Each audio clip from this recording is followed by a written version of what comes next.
A grand event in every sense of the word. Glittering chandeliers, rows of extravagant floral arrangements, and an audience dressed to the nines made it clear that no expense had been spared. I stood awkwardly in a corner, clutching a glass of water, trying my best to stay invisible in a sea of designer gowns and tailored suits. My parents had made it very clear that I didn't belong in this glittering spectacle of perfection. "You're lucky we even let you attend," my mother hissed under her breath earlier that day as I slipped into a simple dress. "We didn't want you embarrassing us in front of our guests." Her words stung, but I swallowed the pain. My parents had always been critical, but today, their contempt felt sharper. It wasn't just their disapproval. It was the outright humiliation that awaited me as the evening unfolded. The moment came during the wedding toast. My father took the microphone, standing tall and confident, and began to speak. "Today, we celebrate our beautiful daughter, Victoria," he said, his voice ringing with pride. "She has always made us proud, unlike." His gaze swept toward me, and I froze, every nerve in my body screaming for me to disappear. "Unlike some people in this family who have done nothing but bring us shame." The room fell silent, save for a few gasps from the crowd. My cheeks burned as every pair of eyes turned toward me. It was a public flogging, one designed to remind everyone in the room of my failure in their eyes. Tears pricked at the corners of my eyes, but I refused to give them the satisfaction of seeing me cry. Instead, I clenched my fists and looked away, focusing on a distant point in the room as my father continued his toast, praising my sister's achievements while throwing more veiled insults my way. I wanted to run, but my feet felt like lead. Then I heard his voice, strong, calm, and cutting through the tension like a blade. "That's enough." The crowd parted as Liam stepped forward. He was dressed in a sharp black suit, his presence commanding and undeniable. My heart raced as he approached, his jaw set in a way that told me he wasn't about to let this slide. "Who are you to interrupt this?" my father snapped, his face flushed with anger. "I'm the man who loves your daughter," Liam replied, his voice steady but laced with an unmistakable edge. "And I'm here to make something very clear." The room was deathly quiet. Everyone, from the servers to the socialites, was watching intently. Liam stepped up to the stage, taking the microphone from my father's stunned grip. "You call her a disgrace," he said, his voice echoing in the vast hall. "But let me tell you what I see. I see a woman who's strong, resilient, and far better than any of you give her credit for." The murmurs began, but Liam wasn't finished. "You belittle her, humiliate her, but you don't see the heart she has or the kindness she shows to people who actually deserve it. You don't deserve her, and frankly, your behavior tonight is more of a disgrace than anything she's ever done." Couldn't breathe. The weight of years of silent suffering lifted with every word Liam spoke. My parents looked furious, my sister mortified, but for the first time I didn't care. Then Liam did something no one expected. He reached into his pocket, pulling out a small velvet box. He dropped to one knee, right there in the middle of the hall with every guest watching. "I love you," he said, looking up at me with a sincerity that brought fresh tears to my eyes. "And I don't care what they think. Will you marry me?" The room erupted into chaos. Gasps, cheers, and even protests from my parents, but none of it mattered. In that moment, all I could see was Liam, the man who stood up for me when no one else did. "Yes," I whispered, my voice shaking. 1,000 times, yes. The rest of the night was a blur. Liam's bold declaration had flipped the narrative, turning the focus from my parents' cruelty to the unexpected romance unfolding before their eyes. People who had looked at me with pity earlier now approached with congratulations, their shallow approval ringing hollow in my ears. But I didn't need their validation anymore. For the first time in my life, I felt free. That night marked the beginning of a new chapter. But it wasn't just a love story. It was a declaration of my worth, a reminder that I didn't need my parents' approval to be happy. And as for my parents, well, let's just say their desperate pleas for forgiveness would come sooner than I expected. The moment Liam slipped the ring onto my finger, the crowd erupted. Some cheered, others whispered behind their hands, but the deafening silence from my parents was what stood out the most. My mother's face was a mask of fury, her lips pressed so tightly together they turned white. My father, on the other hand, looked like he had been slapped in public, an expression of disbelief and barely contained rage. Liam stood, his hand firmly holding mine as he turned to face them. "It's clear you don't value her," he said, his voice cutting through the noise like a blade. "But I do, and that's all that matters." "Get out," my father barked, his voice trembling with anger. "You've embarrassed this family enough for one evening." Liam chuckled, his confidence unshaken. "Embarrassed? No, sir. I think you've managed that all on your own. I just gave her what she's always deserved. Respect." Before my father could respond, Liam pulled me toward the exit, his grip firm yet comforting. The crowd parted like the Red Sea, and I felt a surge of power walking alongside him. For years, I had been the invisible daughter, the one cast into shadows while my sister basked in the spotlight. But tonight, Liam had made sure the world saw me, and not as a disgrace, but as someone worthy of love. When we finally left the venue, I was too overwhelmed to speak. Liam drove us to his apartment, a cozy space that felt more like home than my parents' mansion ever did. He handed me a glass of wine and sat beside me on the couch, his hand resting on mine. "Talk to me," he said softly. "How are you feeling?" "I don't even know," I admitted, my voice barely above a whisper. "Part of me is relieved, but another part of me, I can't believe they did that. In front of everyone." Liam's eyes darkened with anger. "They've treated you like this for too long. Tonight was just the breaking point." I nodded, tears welling up again. "I don't know how to move forward from this. They're my parents, but how do you forgive something like that?" "You don't have to," Liam said firmly. "Forgiveness isn't something you owe them. You have every right to cut toxic people out of your life, even if they're family." His words lingered in my mind long after we went to bed. For the first time, I started to consider the possibility of a life without their constant criticism. A life where I could finally be myself without fear of judgment. The next morning, my phone was flooded with messages.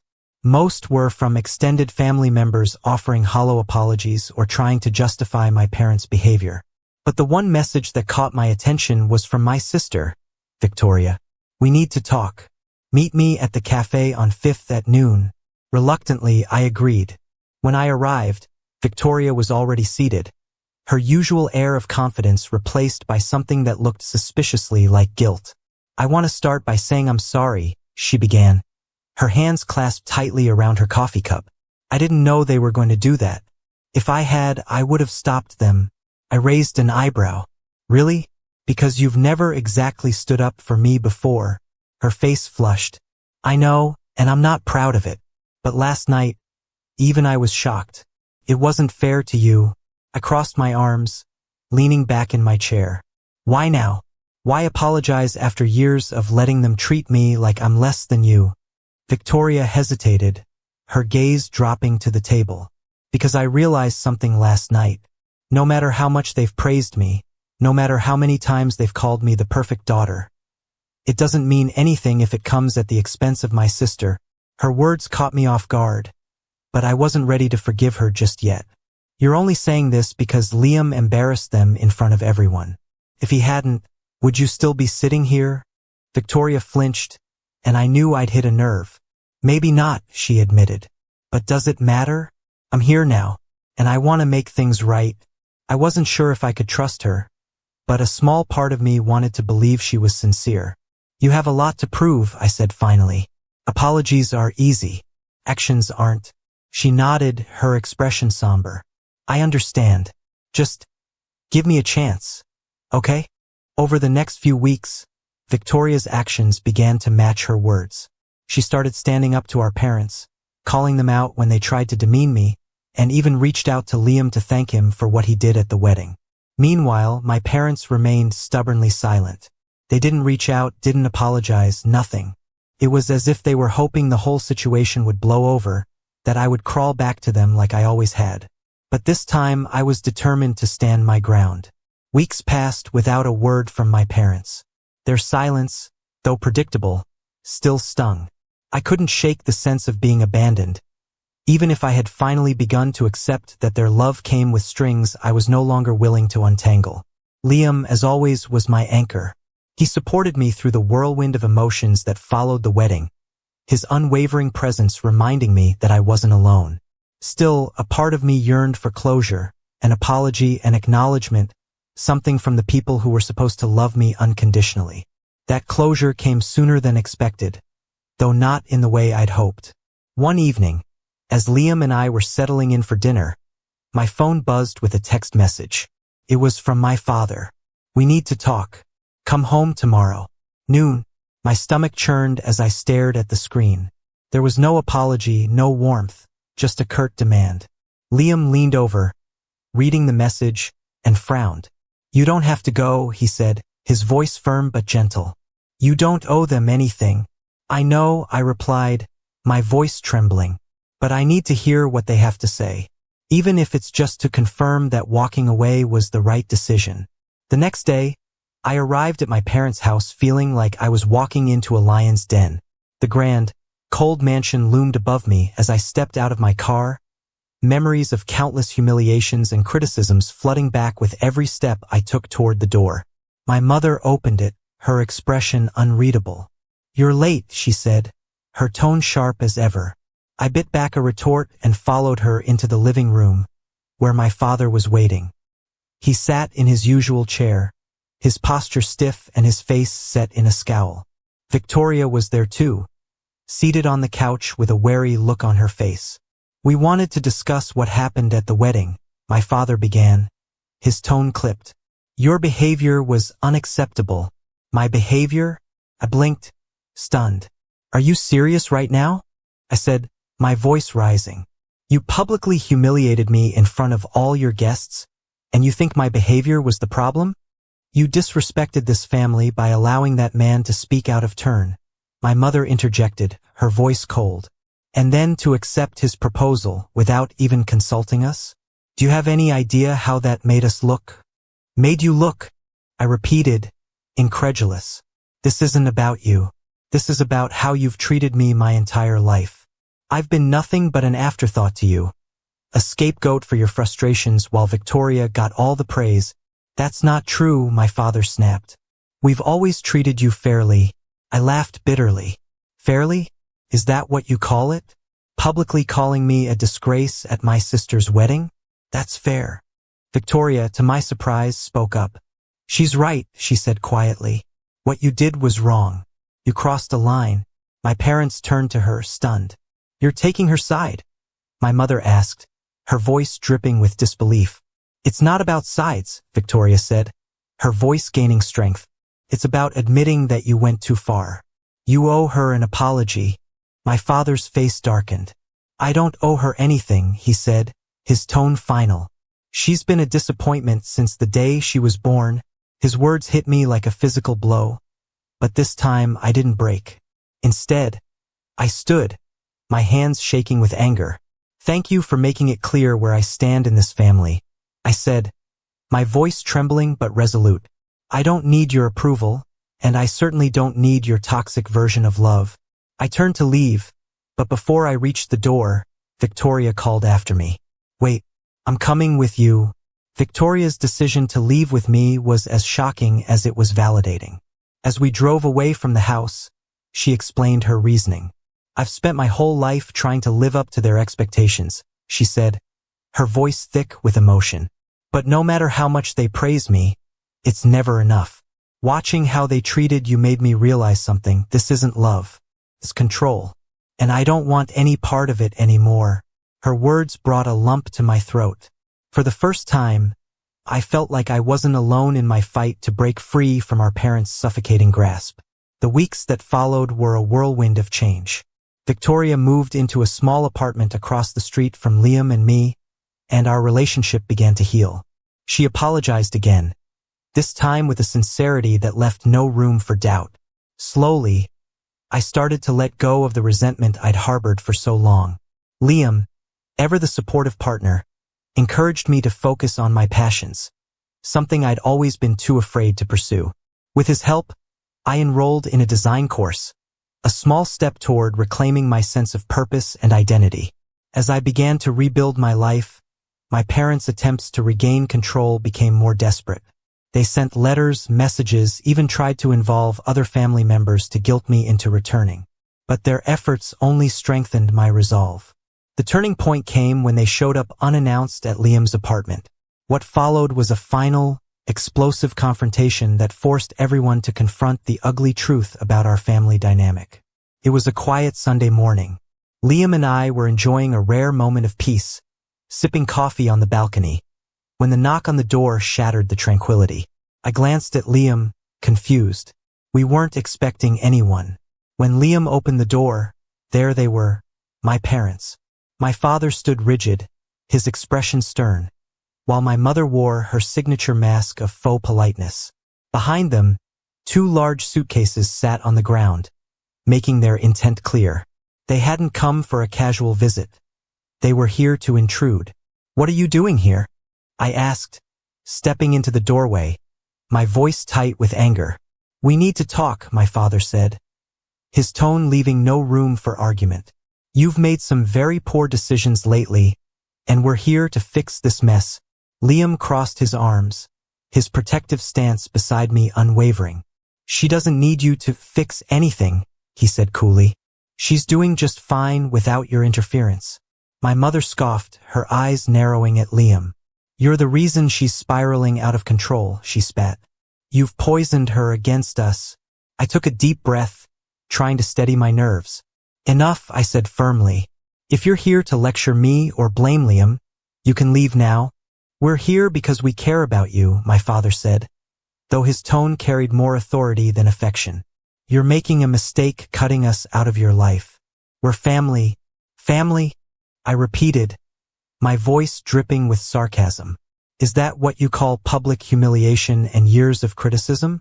Because that's not my definition of family." "You're being overly dramatic," my mother snapped. "You've always been so sensitive." "That's because you've always been so cruel," I shot back. "You think you can show up here and guilt me into coming back? It's not going to happen." Liam stepped forward, his voice calm but firm. "You don't get to come here and dictate her life anymore," he said. "She's not a child, and she doesn't owe you anything." My father's face turned red, his anger bubbling to the surface. "You have no right to speak to me that way, and you have no right to treat her like this," Liam countered. "You've spent years tearing her down, and now you're surprised she's finally standing up for herself?" I could see the frustration in my parents' eyes. They weren't used to being challenged, especially not by someone they considered an outsider. But Liam wasn't backing down, and neither was I. "You need to leave," I said, my voice steady despite the whirlwind of emotions swirling inside me. "I've made my decision, and nothing you say will change it." My parents didn't leave quietly. As they packed their bags back into the car, my mother hurled one final barb. "Don't come crawling back to us when he leaves you. You'll regret this." Her words stung, but I refused to let them see it. "I won't regret choosing happiness over your approval," I said, my voice unwavering. "Goodbye." As they drove away, I felt a strange mix of emotions, relief, sadness, and an overwhelming sense of liberation. For the first time, I had drawn a line they couldn't cross. With my parents finally out of the picture, I focused on the people who truly mattered. Victoria had become an unexpected ally, and her support was instrumental as I navigated this new chapter of my life.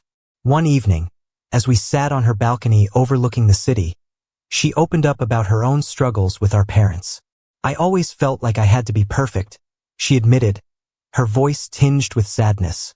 "They made me believe that if I didn't meet their expectations, I wasn't worthy of their love." Her confession brought tears to my eyes. "I always thought you were their favorite," I said softly. "I wasn't their favorite," she replied. "I was their project. And now I see how much it cost me. And you." Our bond deepened as we shared stories and supported each other. For the first time, I felt like I had a sister, not a rival. The months that followed were transformative. I threw myself into my design course, discovering a passion I never knew I had. Liam was my biggest cheerleader, always encouraging me to dream bigger and aim higher. One night, As we sat on the couch going over my latest project, he turned to me with a serious expression. "You've come so far," he said. "I'm so proud of you." His words brought a lump to my throat. "I couldn't have done it without you," I admitted. "You didn't need me," he said, smiling.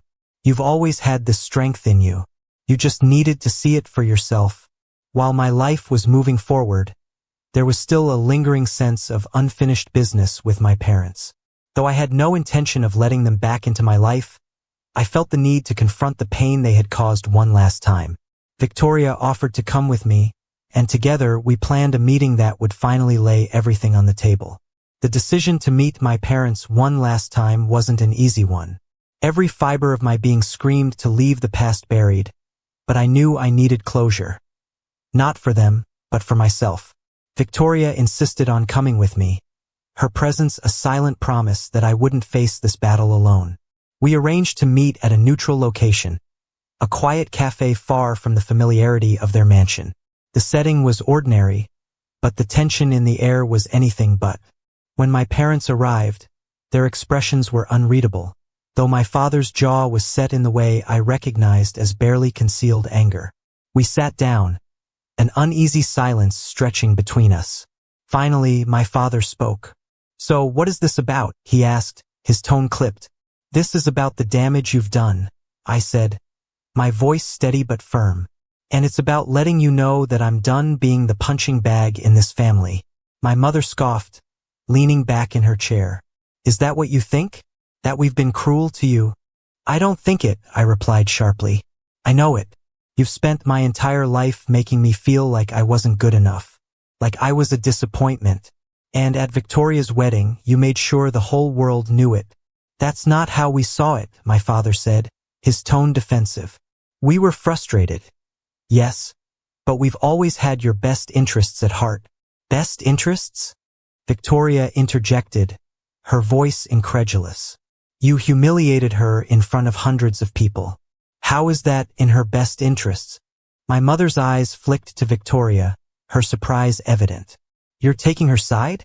"I'm taking the side of what's right," Victoria shot back. "You've spent years pitting us against each other, and I won't be part of it anymore." For a moment, my parents were silent, clearly taken aback by Victoria's defiance. Then my father leaned forward, his expression softening just enough to seem genuine. "We didn't realize you felt this way," he said. "We only wanted the best for you." "That's not true," I said, refusing to let him manipulate the conversation. "You wanted control. You wanted perfection. And when I didn't fit your mold, you decided I wasn't worth your love." My mother's lips thinned, but she didn't deny it. "You always misunderstood us," she said finally. "We only pushed you because we saw potential." "You pushed me because you wanted a version of me that didn't exist," I corrected.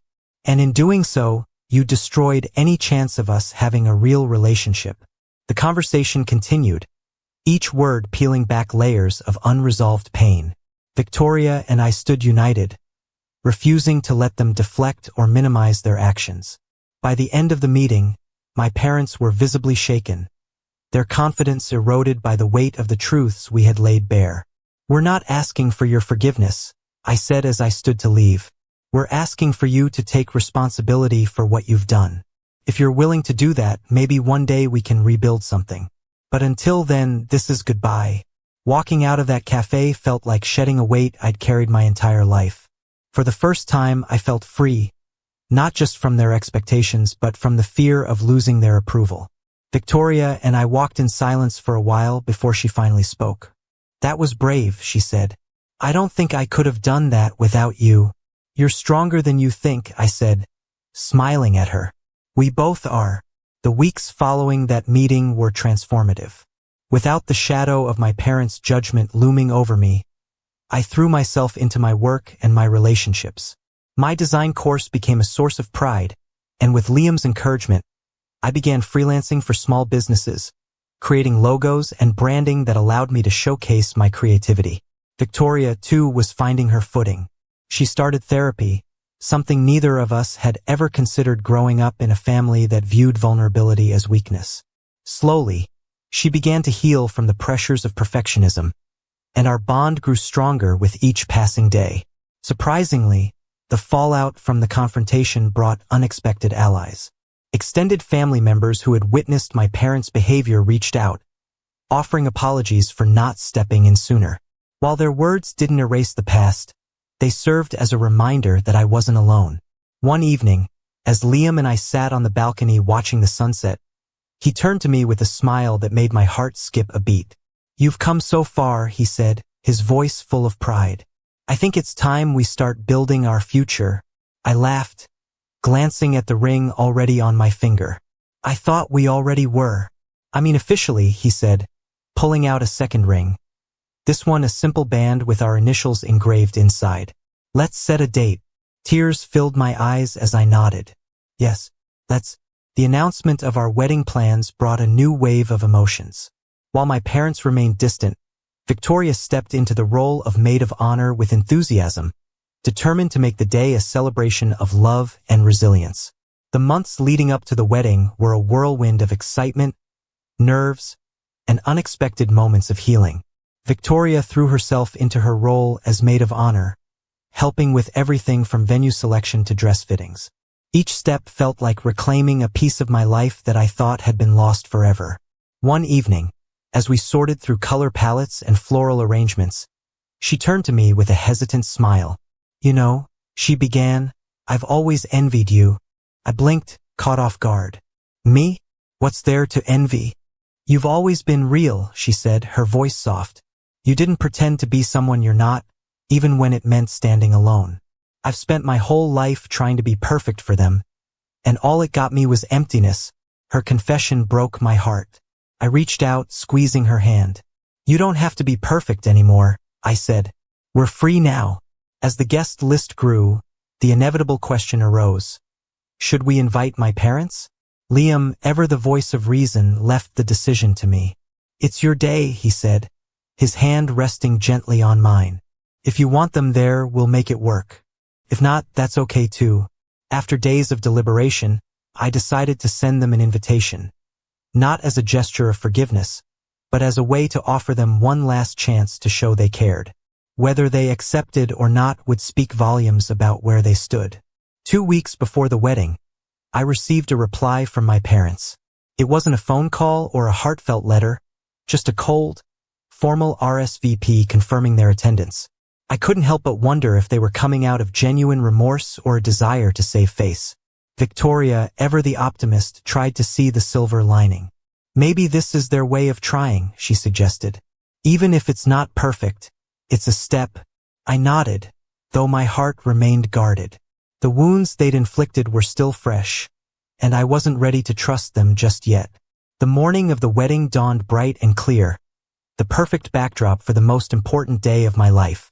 As I stood in front of the mirror, dressed in a gown that made me feel like a queen, a wave of emotions washed over me. I thought about the girl I'd been, the one who felt invisible, unworthy, and marveled at how far I'd come. Victoria entered the room, her eyes shining with unshed tears. "You look amazing," she said, her voice thick with emotion. "So do you," I replied, taking in her elegant maid of honor dress. "Thank you for being here. For everything." She smiled, pulling me into a tight hug. "You deserve this happiness," she whispered. "Don't ever forget that." The ceremony was everything I dreamed of. Intimate, heartfelt, and filled with love. As I walked down the aisle toward Liam, I felt a sense of peace I'd never known before. He stood there, his eyes filled with unwavering love, and I knew I was exactly where I was meant to be. But the reception brought its own challenges. My parents arrived late, their presence casting a shadow over an otherwise perfect day. They kept their distance, watching from the sidelines as Liam and I shared our first dance, their expressions unreadable. When they finally approached, it was during a quiet moment as Liam and I stood by the balcony, taking in the view.